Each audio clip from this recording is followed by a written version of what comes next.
Well, hello everybody, and welcome to the Arrow After Show.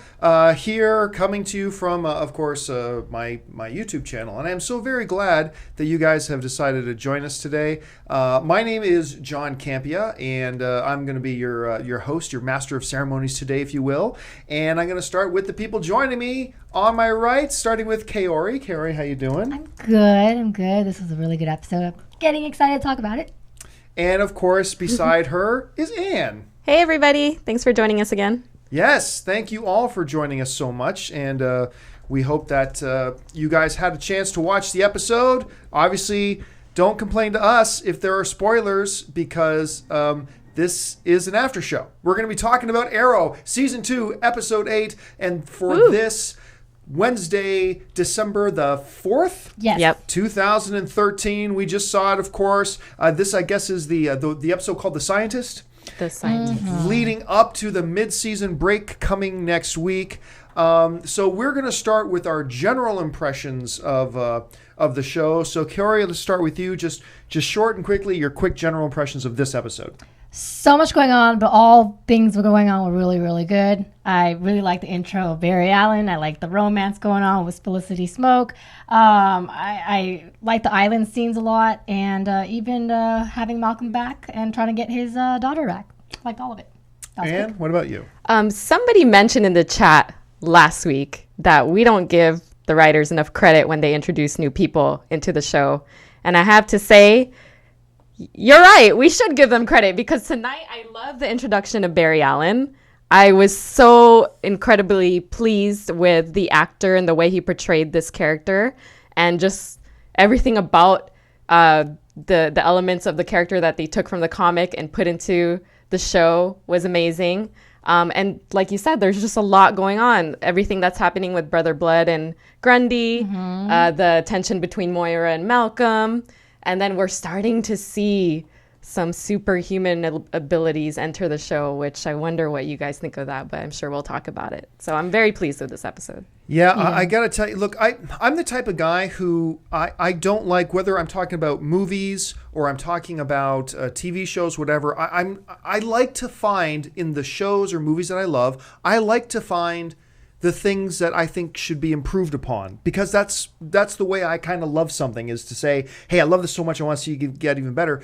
So I hate coming on here every week and saying, damn, that was a good episode. But damn, that was a good episode. It was a good episode. It was a good episode. You know, it was, because we got, first of all, I think, honestly, the best fight scene we've had in Arrow so far. Not to take anything away from the fight scene with the Michael Jai White character at all, but this fight scene, the production value in it was great, because when, you know, Brother Solomon, I won't call him Grundy, okay, because they haven't called him Grundy yet, so I'll just call him Cyrus, not Brother Solomon, Brother Cyrus. When Brother Cyrus kicks Arrow and he flies up into the ceiling and punches him and he flies across, it didn't look like cheap wire work. Nope. And a lot of these shows and even some movies, when they do that kind of stuff, it just looks like really cheap wire work. And it looked fantastic. But also, I was afraid I was going to hate the Barry Allen character. I like the Barry Allen character. It looks like Olicity is going to have to change their name to Ballicity.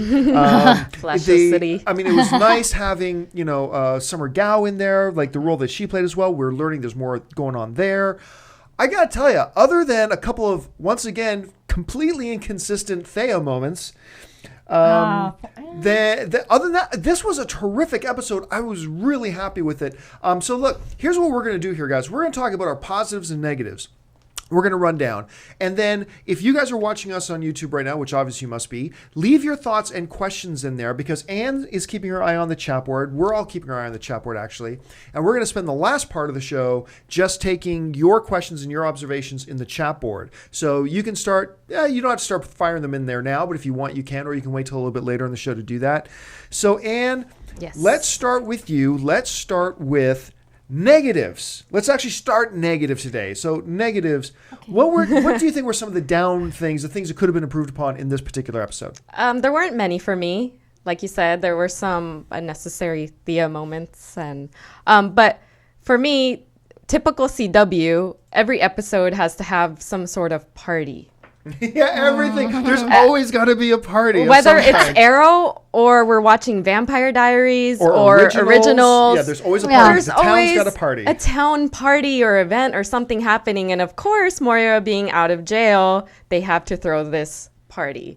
And sure enough, people don't show up. But I hate when they have to do that. Or let's throw a party at the club, or let's throw it at the house, whatever. So that kind of annoyed me. I could have done without that. And just there was something else. And just the Roy and Thea interaction, I'm still completely not sold on it. Roy on his own, though, I'm slowly getting sold on. So those were the negatives for me. Kaori? I'm a fan of Roy, period. But I have to admit that him hanging out with Thea and Thea trying to be all in the middle of what he's got going on was really annoying.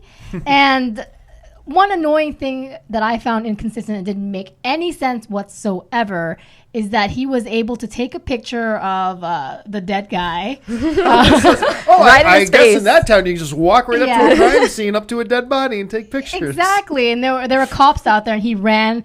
It just didn't make sense, and that was like the most annoying part of the show. But other than that, I thought it was a really solid show. I did have one more thing, and I just thought of it. Can I cut? Because I know we're going to. Shadow and Slade. I don't know if it just felt a little forced to me, but the fact that as he was dying, he came out to her, that I have feelings for you. I bought it. You guys bought it? Okay. I got to admit, I did too, actually. Okay. Mm-hmm. I might be the only one. He thought he was going to die, and he says to her, look, I just regret that I didn't tell you how I really felt. Mm-hmm. It seemed oddly appropriate to me, oddly enough. But okay, good. I'm going to agree with Kaori on my negatives of this episode. That whole thing about, this is a police murder scene. We got barricades and everything. But we got nobody watching, people just walking up to bodies and taking pictures. And you know what I'm starting to realize?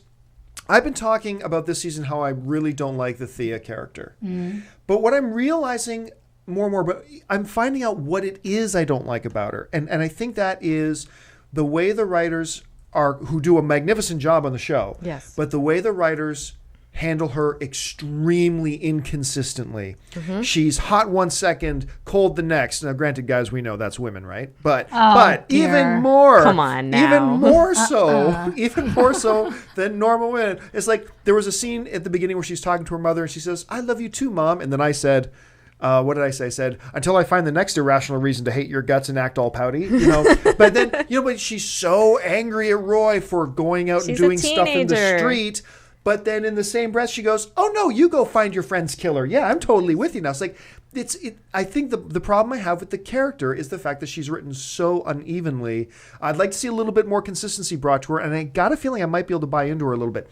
And Roy, I've also notoriously not liked the Roy character, and I've put my finger on it, why I don't like him. There's no subtlety to the character.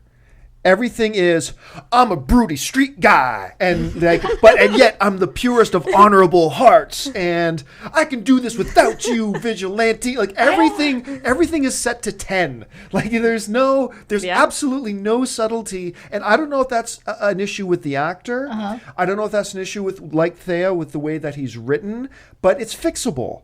Now that I've identified what it is I haven't liked about the characters, I actually feel hope. Because those issues are fixable if they give some attention to them. So that's what I would like to see.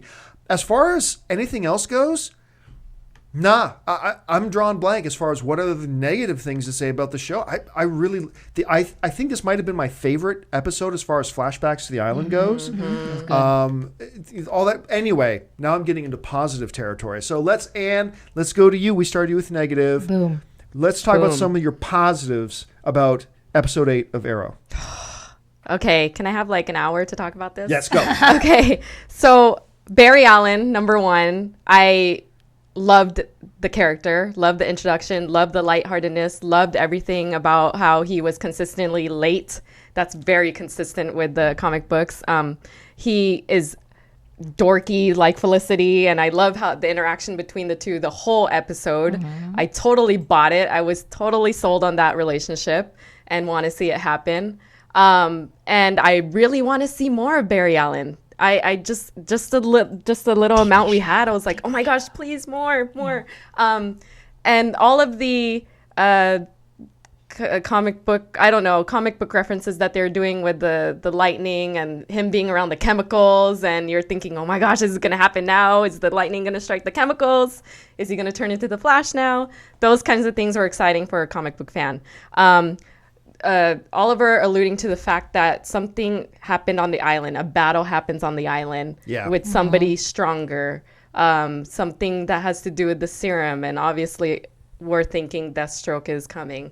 And then the other positive for me was Moira mentioning Ra's al Ghul. Oh, yeah. That was really flat out good. saying his name in the episode, and Malcolm, his face just turned cold. And I love the way they set that up too, because that guy is in that room talking with her. It's like, he'll be very happy. He was very gracious to hear your information. And I'm like, who was she? What was she communicating? And then they hit you with it. Ra's al Ghul. It's like, that made sense, and it's awesome. Anyway, Kaori, some of your positives. Okay, some of my positives. Well, I just want to say real quick in Roy Harper's defense, I think it's quite endearing that he's so gung-ho, and I'm excited to see him get into more action. But that's just me defending him. Positives. There are so many positives in this episode. I know Slade Wilson dies, but that also means he's becoming Deathstroke. So that's really great. That's awesome. That pivotal change, and I'm thinking we're going to see a lot more of the island and the battle and all that stuff. So that's really exciting. Barry Allen is obviously the biggest part of the show that was so fantastic. The actor was great portraying him. I like how he has a love interest in Felicity, and I like that he's so smart and that they're relying on him to save Oliver's life right now. There's just so many positives. Moira, she was great. Summer Glau, there's something going on between those two. Great episode. Yeah, I got to say, one of the things that I really liked, that this is a really subtle thing, but it's a key thing to me that I really liked about this episode, right? In this episode, more than any other, it felt like a total change. I felt like in a lot of the episodes with Stephen Amell, Oliver, obviously, they do what they can, besides the facial hair, to really baby up his face. Mm-hmm. You know, he always looks really, really young. Mm-hmm. And I found in this episode, he looked more weathered. When they did close-ups of his face, I almost felt a little bit of Bruce Wayne in there. Like there was a more weathered, his face is starting to look more like a guy who has been through some battles and been through some wars. And there's now a sternness to his face that I found in this episode, even when he was just Oliver Queen. And I found myself just little subtle things like that I'm a big fan of.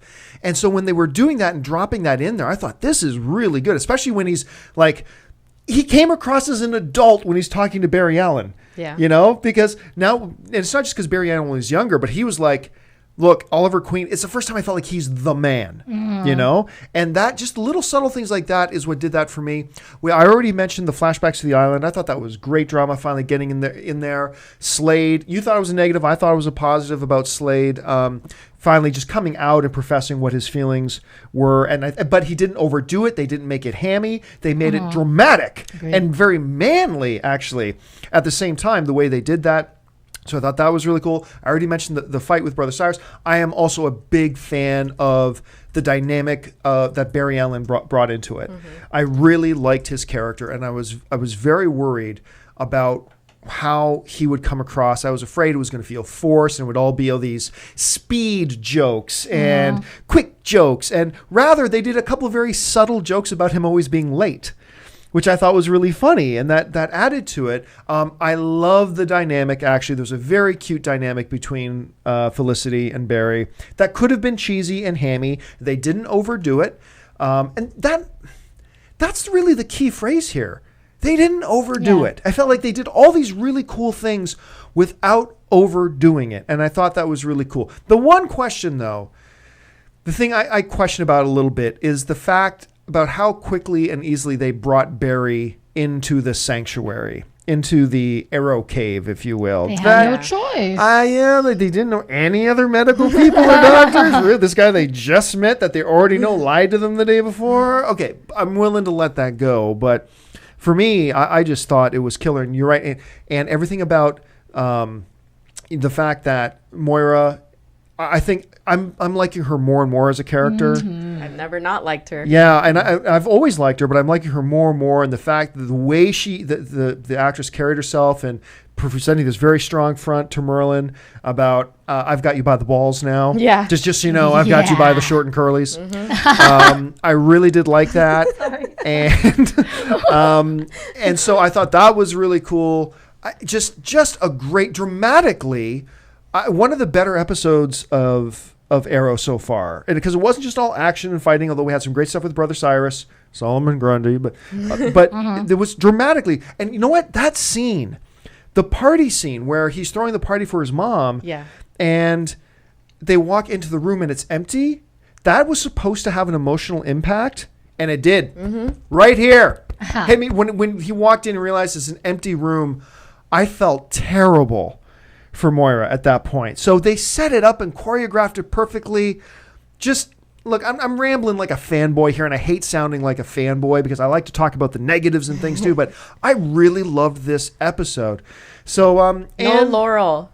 Yeah, and once again, no Laurel. She wasn't even at the party. Dang, not even at the party. That's right. She's off somewhere else, not being addicted to alcohol again. They're trying to figure out how to write her for the next episode. And you know what? Maybe, and once again, I've been very critical about the Laurel character, but maybe the same thing will happen. That epiphany will hit me about Laurel that hit me with Thea and Roy. That maybe soon I'll be able to pinpoint what is the thing about her character I just hate so much, and I'm so much happier when she's not even in an episode. Do not get me started. And then maybe once I identify that one point, then maybe I can have some hope for the character again. But right now, I'm just so happy with focusing on Oliver and Diggle and Felicity and the overall story arc with Ra's al Ghul and Moira and what's going on with the Brotherhood of Assassins. And, I'm just so happy to focus on that right now. And maybe they're fixing the Laurel issue. And that would be cool if they could, because she has the potential to be a pretty cool character. For sure. So anyway, and why don't we go right into questions from the chat board? Okay. What do you think? Yeah, I've got a ton. So Jonathan Rivera asked, did we get a Professor Zoom reference, guys? And yes, I believe we did. And as a matter of fact, as soon as Barry was telling the story about, I saw a blur come in the house. We're all sitting in our living room, and Anne instantly, Zoom. There it is. Zoom. Like first one out of the gate, Zoom. So and the Speed Force and everything. Yeah, that story was great, by the way, of him, Barry Allen coming out to the trio, or not the trio, but just Oliver and Felicity, the history of his parents and why he's there and what his purpose is. But yeah, we definitely got that. And we did a little bit more reading after the episode. And I think if you're really interested in seeing where they're going with Barry Allen, I think you could read The Flash Rebirth. I think that's what they're basing it on. Came out in 2009. There's a question in here basically asking, and I've lost, the chat board's just going too quick here.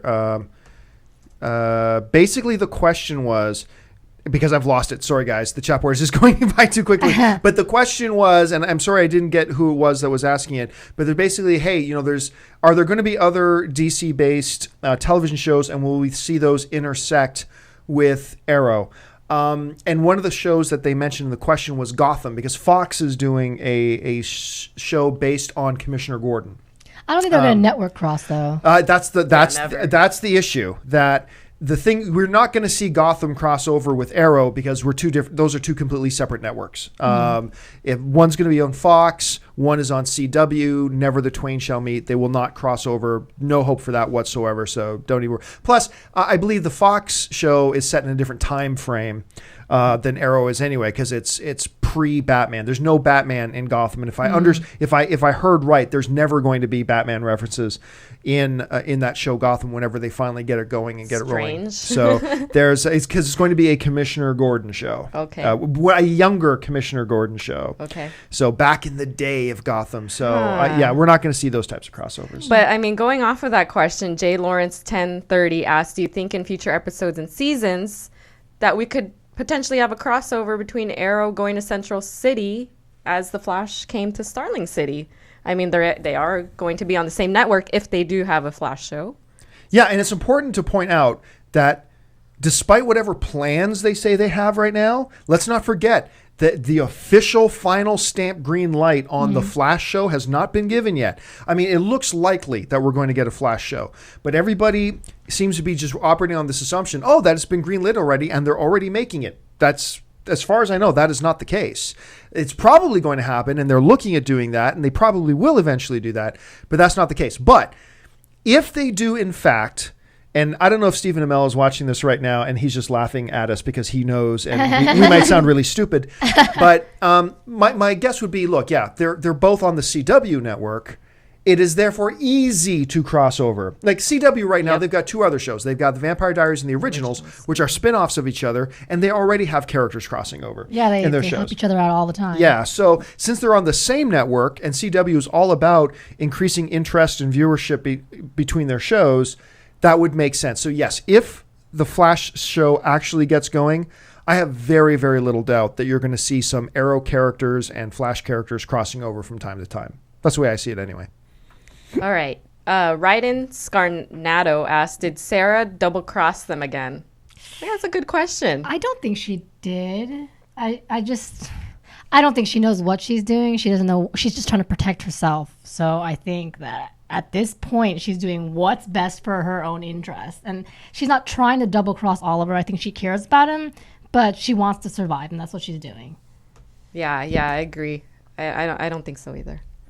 I didn't get that. The only thing that I have a question about maybe she double-crossed them was, okay, they're in a submarine with these airtight, sealable, metal, big twist wheel doors, and they just kicked in the door.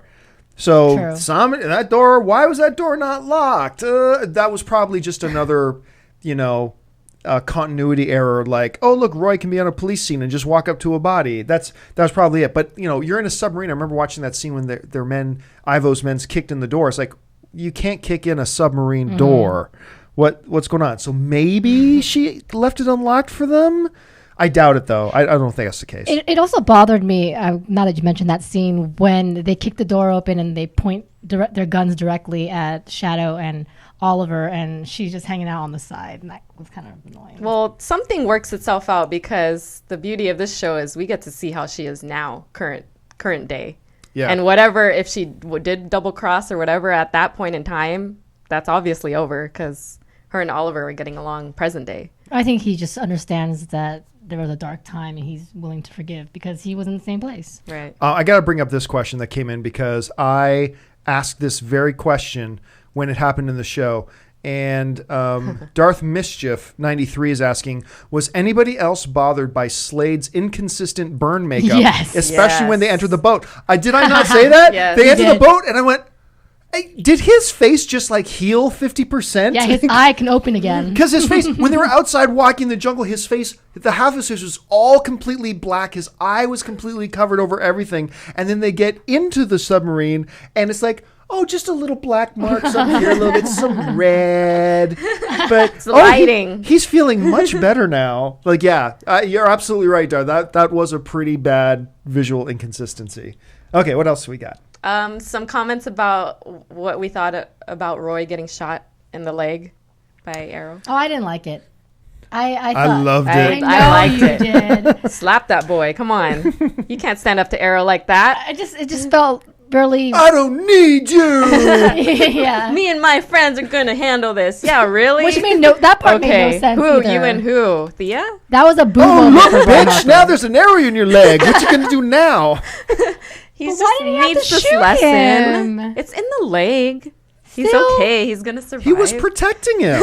Arrow, because if Arrow knew that what they're dealing with this serum, because he saw the blood coming out of the eyes in the picture, and he knew that if Roy went running off to try to track this thing down and hunt it down, he was going to die. So if the only thing Arrow can do to stop him is putting an arrow through his leg. And I forgot that he was appointed to look out on the streets for him. I completely forgot about that. So. Yeah, he was supposed to be his eyes and ears. Brought that to him, and he just knew, look, if I let this kid go, he's going to die, and I can't let him die. So, obviously, the only thing left to do is put an arrow into his leg. It just sounded like he was more frustrated with Roy Harper. Forget this guy. Click. Well, yeah, he had other things on his mind, but I think for me, I wonder, how is Roy going to react to this? He's going to be pissed at the arrow, or is he going to be, does he understand what the lesson to be learned was there? I don't think he understands no lesson. No way. No, the character is written to have the maturity of a 7-year-old who only reacts to situations at 10. That's it. So he'll be like, screw the vigilante. That'll be him in the next episode. At least I hope not, unless they correct that, which would be really cool.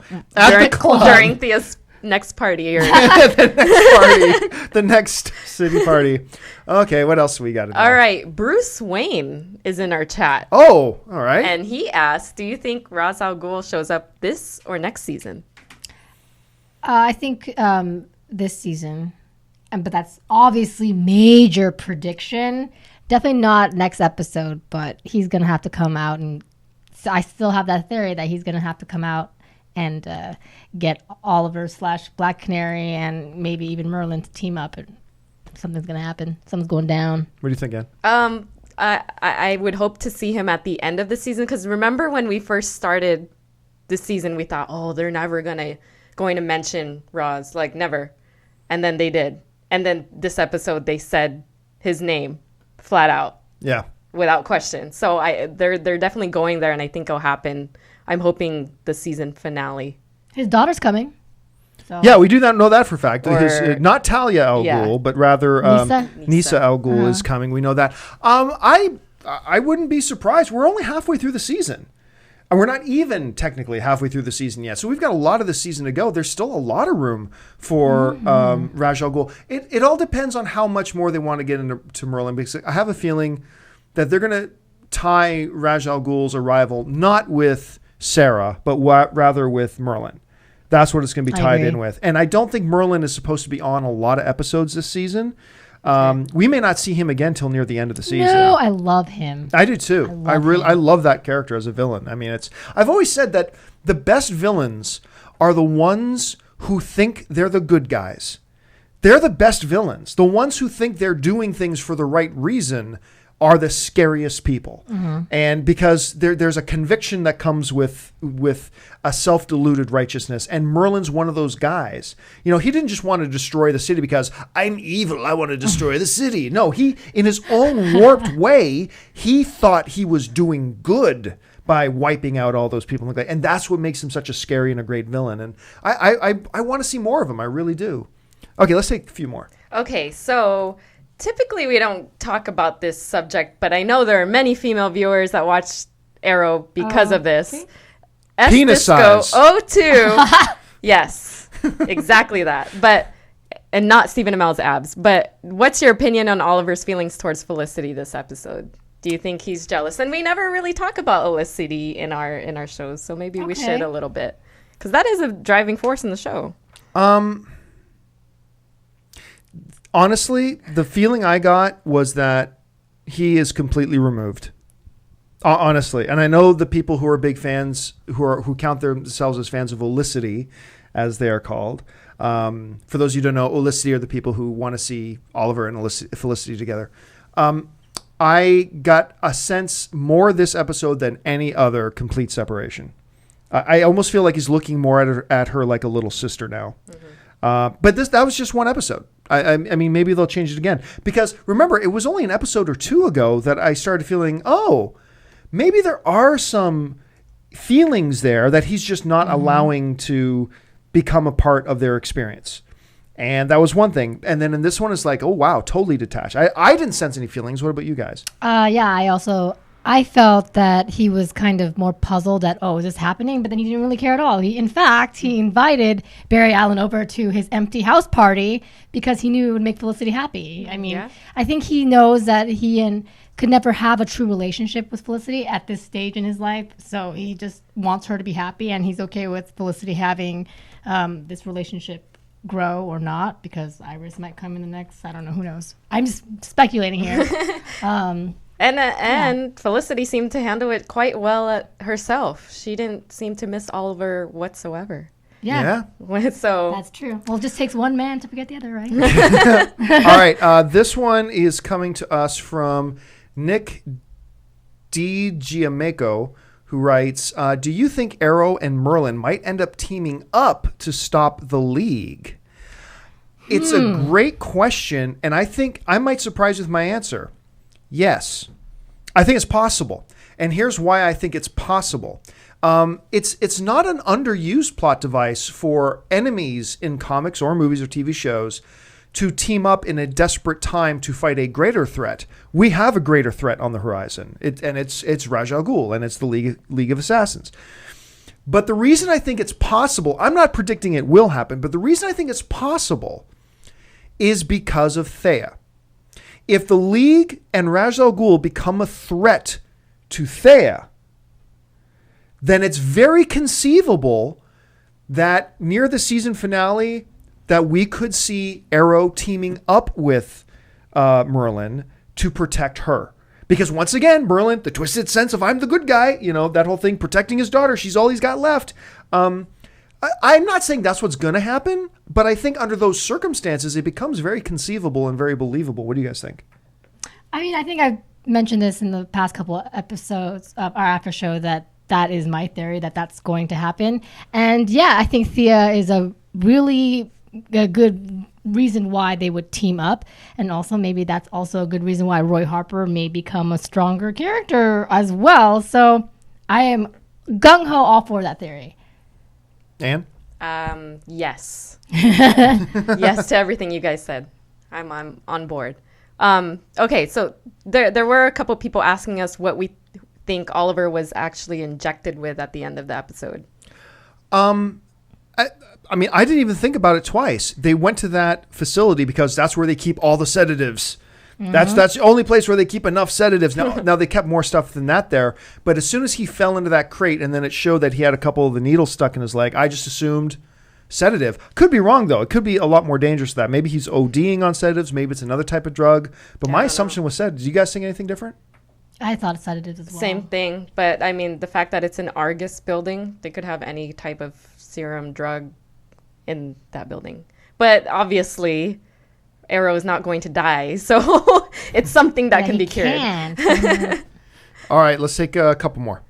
Let's talk a little bit. There's some questions about how the superhuman aspect is how Arrow is going to deal with that. Not how the viewer is, but really how is Arrow going to be a formidable, how is he going to take these people on that have these superhuman characteristics? And we saw that today when he had to fight Cyrus. More trick arrows.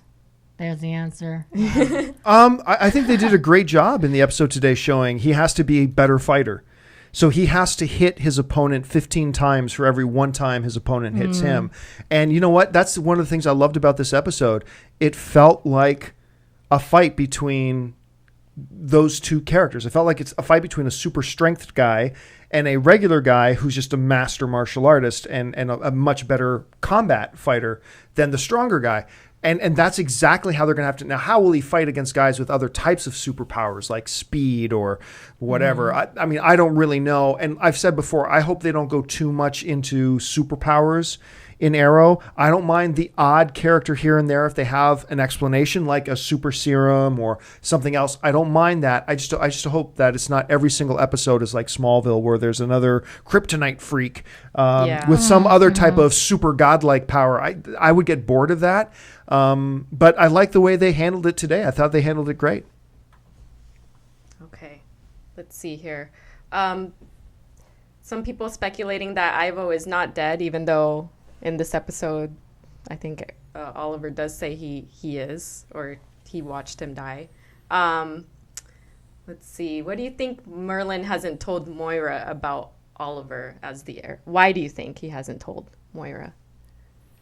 I think he has bigger fish to fry at this point. Like right now, Arrow the vigilante isn't his enemy anymore. He's more focused on getting a family or having a reason to live. So yeah, I really think it's that simple. That's a great question. I'll be honest, I haven't even thought about it.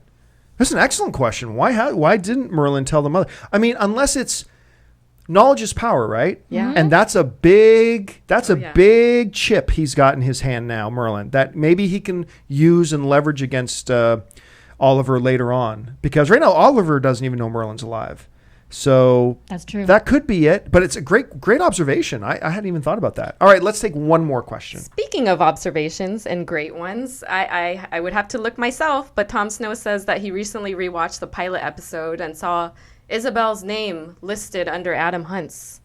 So what do you think her devious plans can be for Queen Consolidated and Oliver and his family? I don't like her character.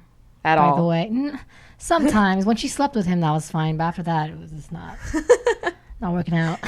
Like, you don't buy into her actual character in the story? No, I don't. She comes here and there. It's very there's only one layer to her. I know she has more layers but they haven't exposed it to us. So I'm just not attached to her whatsoever. I don't see her as a threat. It's like empty threats to me when she talks to him. Oh, okay, yeah, you're trying to tell him how to run this thing, but he's not listening to you anyway. So I don't know. I'm intrigued. I think, they're kind of doing what they did with Moira in season 1, where every few episodes they give a little hint that there's something more to this character but there was than what we're layers seeing. With her. And I personally, I feel like Isabel does have layers, and we just haven't seen anything yet. There hasn't been a situation that she's been in to show off that she's got some strength or something behind her. Except when she slept with him. Except for when she slept with him. But come on, women, we can tackle all our formidable foes that way, right? Some of the people in the chat board are suggesting that maybe Merlyn didn't reveal who Oliver is because it's a warrior honor thing. Is this possible? Yeah, it's possible. That's not a bad observation. Well, folks, we want to go 30 minutes and we've gone 40. So it is time for us to wrap this up. Hey, listen, guys, I want to let you know that I was really expecting, when Ann and I and Kara first started talking about doing an Arrow after show, I was kind of hoping and expecting to get 300 to 500 people a week watching it just to talk Arrow with us. And we're averaging over 10,000 views now per episode. So that got us thinking and me thinking about maybe doing another after show for another show. And some of the ones I'm thinking about are Sleepy Hollow, a show I'm very impressed with that just started. Maybe Blacklist, another show that just started. But if you guys got some ideas or some after shows you'd like to see us maybe do, jump into the comments section of the video and leave your thoughts about what other after shows you guys would like to see. Don't worry, we're going to keep doing Arrow. This is our main one, but just I'm thinking about doing some more too. So let us know. And thank you guys for joining us. This is a lot of fun for us to get on here and talk about some of our favorite TV right now. It's just so great having other people out there to do that with. Thank you guys for watching us live. Tell other people about the show. Spread the word around. Because you guys did, we had Stephen Amell on the show last week. All thanks to you guys. Thank you so much. So I want to thank Kaori. And Kaori, where can people find you online? You can find me right there. Kaorious, Kaorius.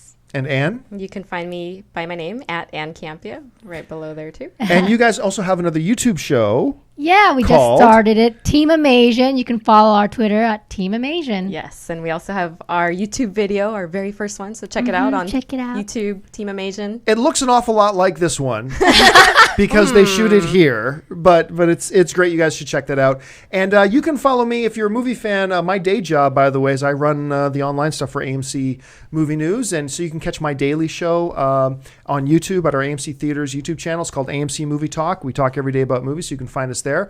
So for Kaori and Ann, thank you guys so much for joining us. It's always a pleasure having you here. It's an honor that you guys become fans with us. That's awesome. And we will see you again next week for the mid-season finale. Really looking forward to it. Can't wait to talk about it. We'll do like an hour and a half long show next week. Well, let's just do it. Let's do like an hour and a half next week. We'll talk about the mid-season finale. We'll talk about the whole season up to that point. We'll have Steven here and Grant and everybody. In costume. We'll get Steven to actually come in the studio. In costume. I can't guarantee that will happen. And we'll just talk about Arrow and just geek out with you guys and just talk about it for like an hour and a half. Who cares? So thanks again, guys, for joining us. My name's John Campea, and until next time, we'll see you later. Bye-bye.